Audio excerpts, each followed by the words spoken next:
پاکستان میں جو شیعہ ہیں یہ ان کو ہم کافر نہیں کہتے، مسلمان ہیں، ہمارے بھائی ہیں، پاکستان بنانے میں ہمارے ساتھ شریک تھے، انہوں نے ووٹ پاکستان کے حق میں دیا تھا، اور جتنے جہاد پاکستان میں بھارت کے خلاف ہوئے، قادیانیوں کو غیر مسلم اقلیت قرار دینے میں سنی اور شیعہ دونوں برابر شریک تھے۔ وہ نمازیں بھی پڑھتے ہیں، دشمنان اسلام اس کی اس کوشش میں رہتے ہیں کہ شیعہ سنی فسادات ہو جائیں۔ ضیاء اللہ صاحب کے زمانے میں اسلام کا کام بڑی تیزی سے بڑا اچھا شروع کیا، لیکن انہوں نے شیعہ سنی جھگڑے شروع کر دیے، اس میں غیر مسلم ممالک بھی شریک ہو گئے اور انہوں نے پورے ملک میں فسادات پھیلا دیے، شیعہ سنی فسادات ہو گئے۔ اس سے بچیں، مسلمانوں میں پھوٹ ڈالنا حرام ہے اور مسلمانوں میں لڑائی کرنا سخت گناہ ہے، اس سے بچنے کا اہتمام کریں۔ الحمدللہ رب العالمین والصلاة والسلام علی سید الانبیاء والمرسلین وعلی آلہ واصحابہ اجمعین الی یوم الدین۔ الحمدللہ آج 20 نومبر 2022 کو سنڈے کے دن ہمارا یہ پبلک سیشن نمبر 69 منعقد ہونے جا رہا ہے انشاءاللہ تعالی۔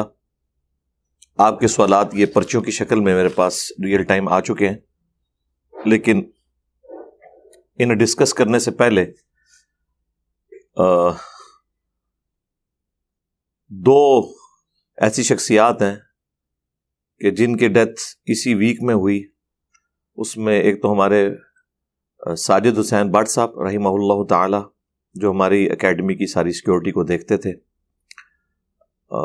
46 ایئرز کی ایج میں ان کی ڈیتھ ہوئی۔ اللہ تعالیٰ ان کی مغفرت کرے، انہیں نیک کاموں کا اجر عطا فرمائے، ان کی برائیوں سے درگزر فرمائے، اور ان کے لواحقین کو صبر اور اس صبر پر اجر عظیم عطا فرمائے۔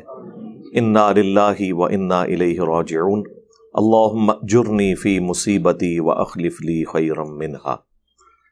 اب ظاہر ہے کہ اس ٹاپک کو بار بار ڈسکس کرنا میرے لیے تو بہت زیادہ تکلیف دہ ہے۔ لائیو سیشن کے دوران اس کے اوپر میں گفتگو کر چکا ہوں، جو ہمارے شاہد اور بلال کے چینل کے اوپر اپلوڈ ہو چکی ہوئی ہے۔ اس میں ان کے وفات سے ایک دن پہلے کی ویڈیو بھی ہے، پلس جنازے کی ویڈیو بھی، اور جو میت کا آخری دیدار کیا جاتا ہے اس کی ویڈیو بھی، وہ آپ دیکھ سکتے ہیں۔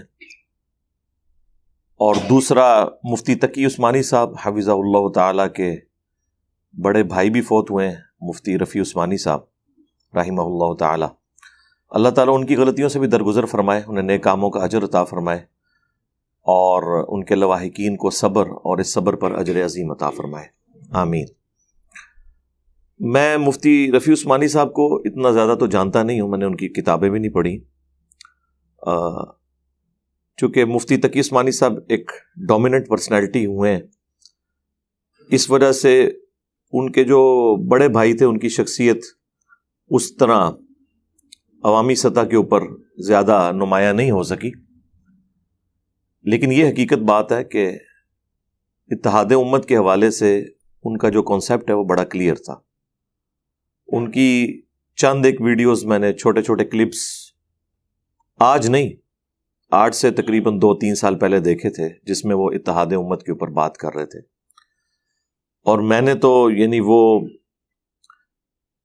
پہلا ڈکلیئرڈ دیوبندی عالم دیکھا ہے کہ جو ویڈیو میں یہ کہہ رہا ہے کہ شیعہ بھی مسلمان ہے، ورنہ یہ بات جو بھی کرتا ہے اسے دیوبند کی اپنی جو نان اسٹیٹ ایکٹر جماعتیں ہیں ان سے کفر کے فتوے سننے کو ملتے ہیں، دھمکیاں سننے کو ملتی ہیں، اور بارہا مختلف ویڈیوز میں انہوں نے اتحاد امت کے حوالے سے بات کی ہے، اور یہ ان کا موقف تھا کہ ہمیں سنی اور شیعہ کی تفریق سے بلند ہو کر مسلمان کہلانا چاہیے، باقی جس کا جو نظریہ ہے وہ رکھے، ہم سب کو مسلمان سمجھتے ہیں۔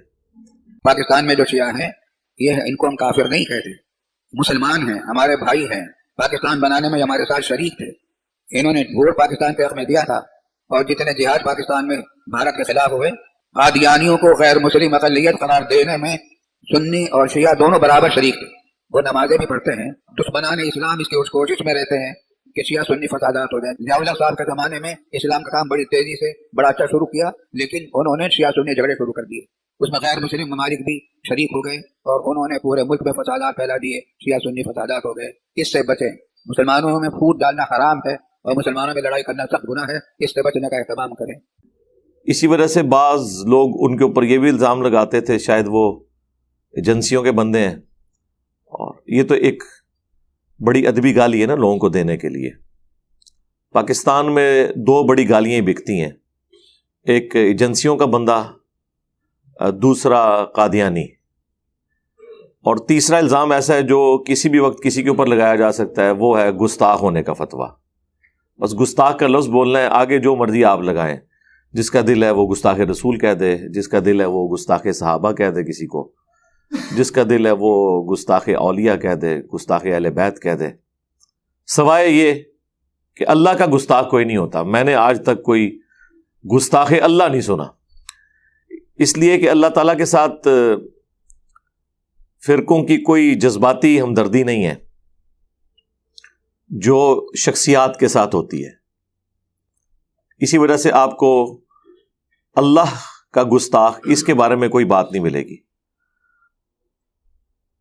اور یہ بہت بڑا المیہ ہے۔ حالانکہ ہماری محبت کا محور اللہ تعالیٰ کی ذات ہونی چاہیے۔ والذین آمنوا اشد حبا للہ، اہل ایمان کی نشانی ہے کہ وہ شدید ترین محبت اللہ تعالیٰ کے ساتھ کرتے ہیں۔ نبیوں سے بھی جو ہماری محبت ہے وہ اللہ کی وجہ سے ہے۔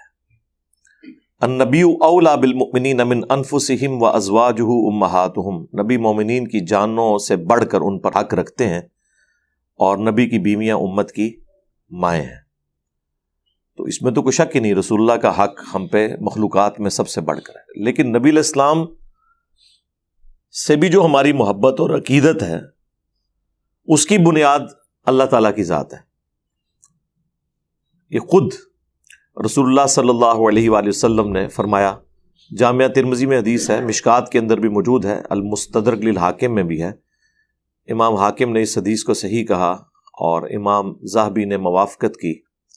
شیخ زبیر صاحب نے مشکات کی تحکیم میں اس کے اوپر صحت کا حکم لگایا کہ اللہ کے محبوب صلی اللہ علیہ وآلہ وسلم نے فرمایا، اللہ سے محبت کرو کہ اس نے تمہیں نعمتوں سے نوازا ہے، اور مجھ سے اس لیے محبت کرو کہ میں اللہ کا رسول ہوں، اور میرے اہل البیت سے اس لیے محبت کرو کہ ان کی نسبت میرے ساتھ ہے۔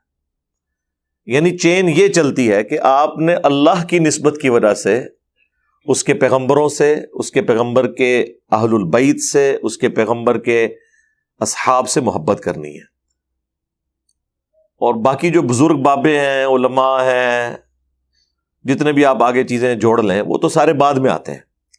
لیکن یہاں پر یہ ہے کہ اللہ اور اس کا رسول پیچھے رہ جاتے ہیں، اور لوگ بزرگوں کے ساتھ، بابوں کے ساتھ اپنی عقیدت رکھتے ہیں، اور ان کی بنیاد کے اوپر اپنے معاملات لے کے چلتے ہیں، اور دوستی اور دشمنی کا معیار رکھتے ہیں، یعنی بالکل الٹ چل رہے ہیں۔ اور بعض لوگ تو ویڈیوز میں آ کے بانگے دول یہ کہتے ہیں کہ ہم تو اللہ رسول کو بھی مانتے ہیں تو ان کی وجہ سے مانتے ہیں۔ ہاں، یہ تو اعلانیہ وہ کہتے ہیں۔ اور اس فتنے کا بانی جو ہے نا وہ شیخ احمد سرہندی ہے، جسے دیوبند، بریلوی اور ایون اہل حدیث بھی اپنی اگنورنس کی وجہ سے بہت بڑا بزرگ مانتے ہیں۔ شیخ احمد سرہندی 1034 ہجری میں فوت ہوئے ہیں۔ انہیں مجدد الف ثانی یعنی اگلے آنے والے 1000 سال کا مجدد کہا جاتا ہے۔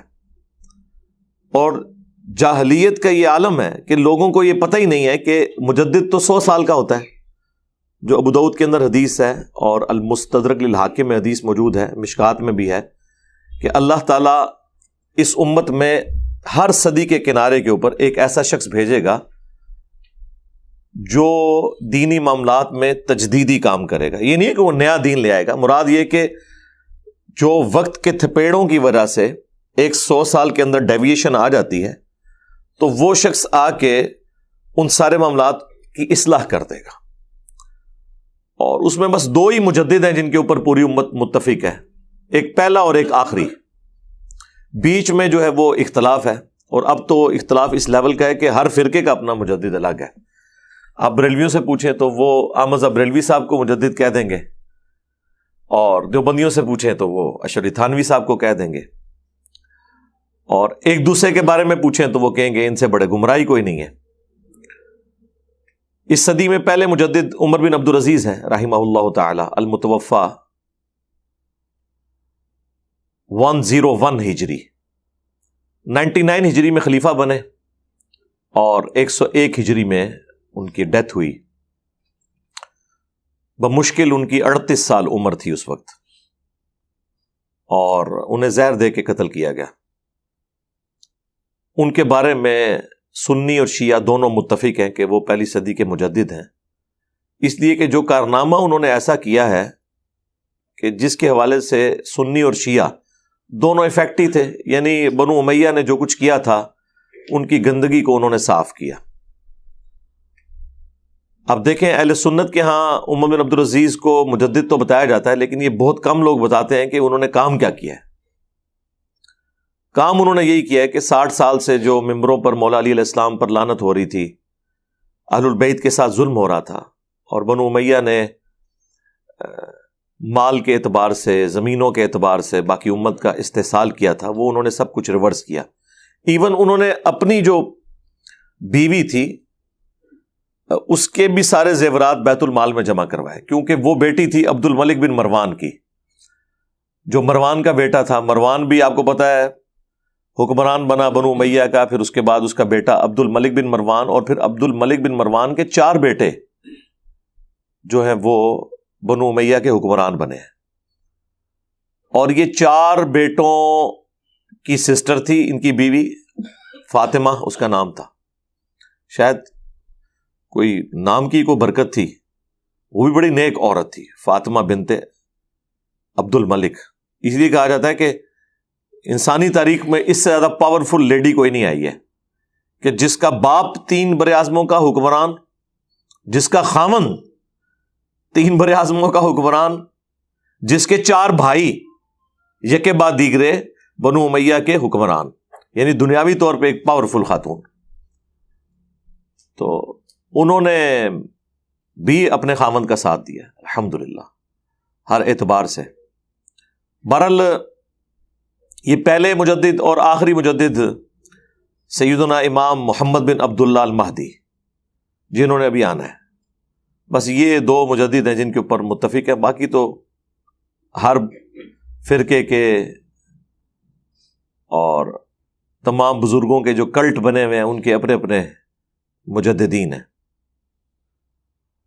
تو بات میں یہاں سے شروع کی تھی کہ سنی شیعہ اختلاف کے حوالے سے جو ایک بڑی دراڑ ہے، اس میں بہت کم لوگ ہیں جنہوں نے حوصلہ کیا ہے کہ وہ اتحاد امت کے اوپر بات کریں. ان میں سے ایک مفتی رفیع عثمانی صاحب بھی تھے رحمہ اللہ تعالی، اور شیخ احمد سرندی کی بات بیچ میں ہی رہ گئی.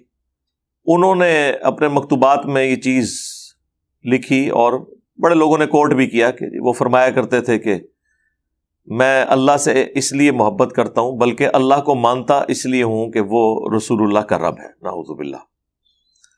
یہ کون سا عقیدہ ہے یار؟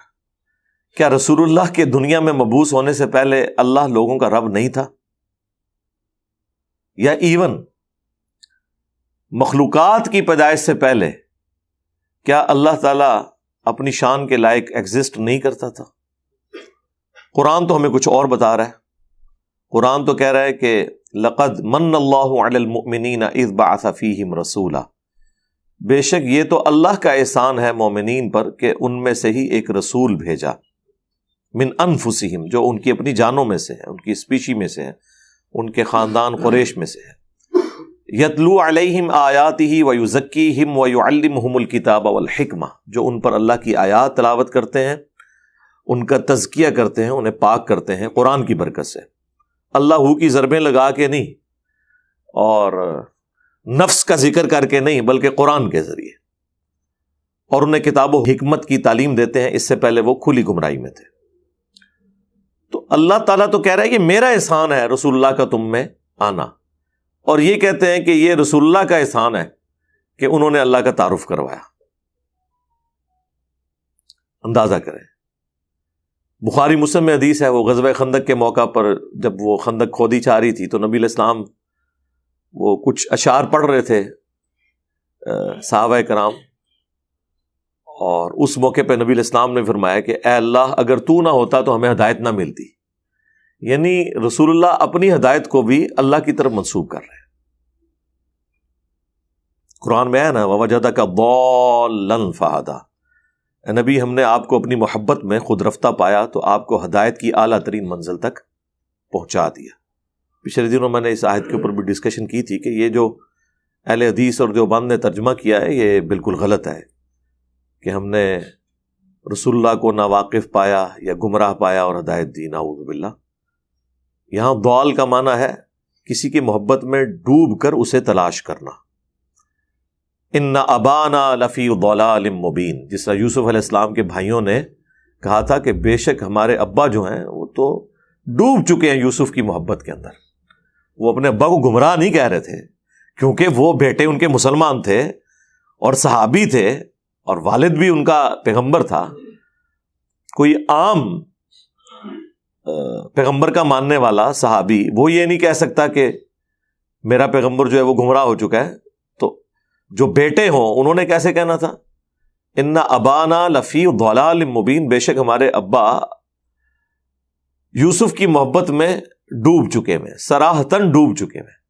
تو ضال کے دو معنی ہیں، ایک ہے گمراہ ہونا اور ایک ہے کسی کی محبت کے اندر ڈوب جانا. وارفتگی کا ورڈ جو ہم استعمال کرتے ہیں نا شستہ اردو کے اندر، یہ بھی ضال، اور یہی ترجمہ پیغمبروں کے کیس میں بنتا ہے. قرآن میں واضح ہے ما ضل صاحبکم وما غوا، تمہارے نبی تمہارے صاحب نہ کبھی بہکے ہیں نہ کبھی بے راہ چلے ہیں. وہاں پہ بھی ما ضل صاحبکم، وہ ضال کا لفظ ہی آیا ہے، غیر المغضوب علیہم ولا الضالین. اس کیس میں ضال کا مطلب گمراہی ہے. سچویشن سے فرق پڑتا ہے. ولد الحرام کا مطلب اور ہے، آؤٹ آف ویڈ لاک پیدا ہونا. مسجد الحرام حرمت والی جگہ. اب دیکھیں لفظ ایک ہی حرام ہے، دو مختلف جگہ مختلف معنی دیتے ہیں. لیکن یہ کوئی راکٹ سائنس نہیں ہے جو آپ کو سیکھنی پڑے گی، وہ کانٹیکسٹ ہی بتا دے گا. آپ کو کچھ بھی نہ پتا ہونا، ایک عام جاہل آدمی کو بھی بتائے نا کہ ولد الحرام اور مسجد الحرام، تو وہ آپ کو اپنے ذہن سے کچھ نہ کچھ اس کا معنی بتا دے گا. یعنی یہ باتیں بتا کے علماء پتہ کہتے ہیں اور بھی بڑی مشکل ہے جی، ڈائریکٹ نہیں پڑھنا چاہیے تک ہونا جی ایک لفظ دے کنے مطلب ہوندے نے. اور ہم یہ باتیں بتا کے کہتے ہیں کہ کامن سینس ہے کہ ولد الحرام اور مسجد الحرام میں حرام کا جو لفظ ہے وہ اپنے کانٹیکسٹ کے اعتبار سے مختلف معنی دے رہا ہے. اس میں پٹ سیاپا کون سے ڈالنے کی ضرورت ہے کہ جی بڑے مطلب ہوندے نے، اور جتنے بھی مرضی مطلب ہوں وہ کانٹیکسٹ بتا دیتا ہے اس کا کیا مطلب ہے. اس کے لیے کون سی راکٹ سائنس ہے؟ یہ پرابلم اینڈ پہ کھڑے ہوتے ہیں، ہم ہمیشہ سولوشن اینڈ پہ کھڑے ہوتے ہیں کہ یار کوئی مسئلہ نہیں ہے، آسان ہے، اس کو آپ تھوڑا سا غور و تفکر کریں، اس کا یہ معنی نکلتا ہے. ہمیشہ روند ڈالنی، ایسی باتیں کرنی کہ لوگ قرآن ڈائریکٹ نہ پڑھ لیں، حدیث ڈائریکٹ نہ پڑھ لیں، اور پھر مثالیں دینی کہ جی وہ جی فلاں بھی بڑا پڑھتا تھا وہ پاگل ہو گیا. تو اس کا تو مطلب یہ ہے کہ تمہارے سارے علماء پاگل ہیں. جن جن کو مفتی اعظم ڈکلیئر کیا ہوا ہے ان کو کہا کرو پاگل اعظم، کیونکہ تم خود کہتے ہو سب سے زیادہ پڑھے لکھے لوگ یہ ہیں. ٹھیک ہے، تو پھر پاگل اعظم ان کا نام رکھو نا. اگر تم یہ کہتے ہو کہ علم حاصل کر کے لوگ پاگل ہو جاتے ہیں، تو یہ بڑے پاگل جو ہمارے اوپر بٹھائے ہوئے ہیں تم لوگوں نے، تو ان کو پاگل کہا کرو. وہ دوسروں کے لیے اس طرح کے الفاظ استعمال کریں گے اور علم کی تحقیر کریں گے، علم کو نیچا دکھانے کی کوشش کریں گے، تذلیل کریں گے، اور بیسیکلی اپنے لیے ذلت کما رہے ہوتے ہیں.